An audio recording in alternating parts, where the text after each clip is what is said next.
প্রশ্নে রাজনীতির প্রভাব থেকে আমরা মুক্ত করতে পারছি না কেন আমলাতন্ত্রকে? এটি কি রাজনৈতিক দলগুলোই চাচ্ছে নাকি আমলারাই রাজনীতির সাথে সম্পৃক্ত হতে যাচ্ছে বিভিন্ন সুযোগ সুবিধার প্রশ্নে? এখান থেকে শুনতে চাই। হ্যাঁ, আপনাকে অনেক ধন্যবাদ।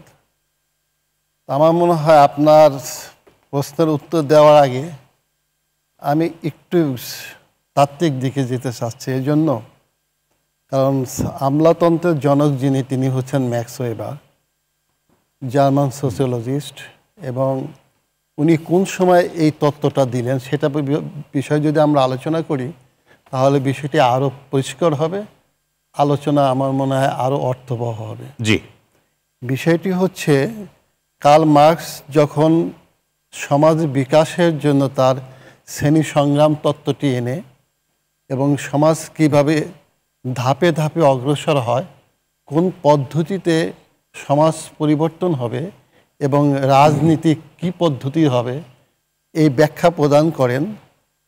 এরপরে আমরা দেখব কার্ল মার্কস যেহেতু সমাজতান্ত্রিক দৃষ্টিকোণ নিয়ে তিনি বিশ্লেষণ করেছেন, ডব্লিউ রস্টো পুঁজিবাদী যে তত্ত্ব অনুসারে 5 স্টেজেস অফ ডেভেলপমেন্টের তত্ত্ব দিলেন।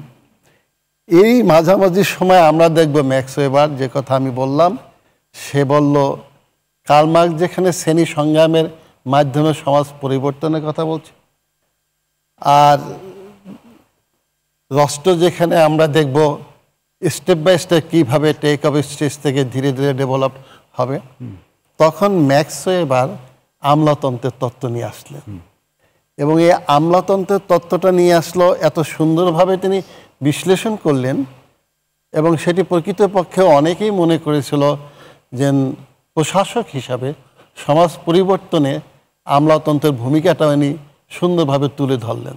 জি, এবং এই প্রসঙ্গে আমরা দেখব অনেক রাষ্ট্রবিজ্ঞানী, সমাজবিজ্ঞানী, অর্থনীতিবিদরা রাষ্ট্রের অথরিটি নিয়ে বিশ্লেষণ শুরু করলেন, যে কোন ধরনের অথরিটির মাধ্যমে রাষ্ট্রটি পরিচালিত হলে সবাই ভালো মঙ্গলের দিকে যাবে, অথবা কোন স্টেটে সকলের জন্য নিরাপদ হবে, কোন অথরিটি যাবে। সেইখানে আমরা দেখলাম ট্র্যাডিশনাল অথরিটি সম্পর্কে বললেন, আর ক্যারিসমেটিক অথরিটি সম্পর্কে বললেন, আর রেশনাল অর লিগ্যাল অথরিটি। মানে সেটা অনেকটা লিডারশিপের প্যাটার্নেরও কিন্তু স্যার, মানে কিন্তু এই আলোচনার প্রেক্ষাপটে এটি একটু শুনতে চাই। এই প্রেক্ষাপটে আপনি আসতেছে, আপনি শিরোনাম এই কথাটা বলছেন, রাজনীতির সাথে জড়িত। এবং এখানে আমি দেখব যে পুরো বিশ্লেষণ আমি করব না, এবং রেশনাল অর লিগ্যাল অথরিটিকে কিন্তু পুরো গুরুত্ব দিলেন কে?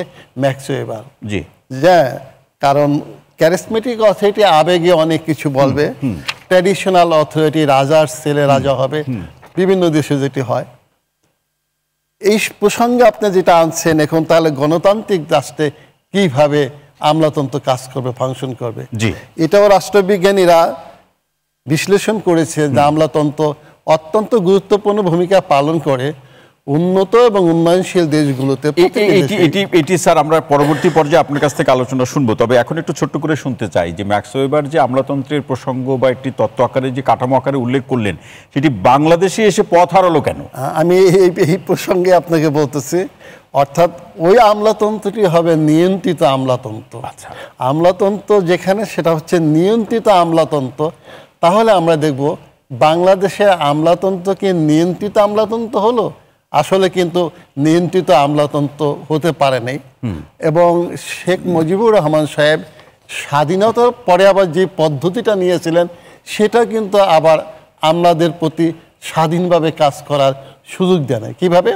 অর্থাৎ 73 সালে, খুব সম্ভবত 73-তে, যখন আমলাতন্ত্রকে আটকানোর জন্য পাকিস্তান আমলে আমলারা 22টি বছর যেহেতু তারা শাসন করেছে, রাষ্ট্র পরিচালনার জন্য রাজনীতিবিদদের যেহেতু সুযোগ সুবিধা দেয়নি, খর্ব করেছে, তখন শেখ মুজিবুর রহমান সাহেব একটা স্টেজে প্রেসিডেন্ট অর্ডার নং 9, রাষ্ট্রপতি আদেশ নং 9 জারি করলো।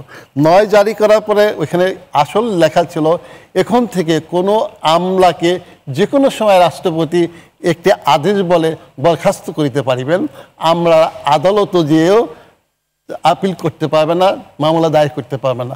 ওইখানে কিন্তু আবার তারা একদম, এটা আবার দেখবো গণতন্ত্রের প্রতি ক্ষতি।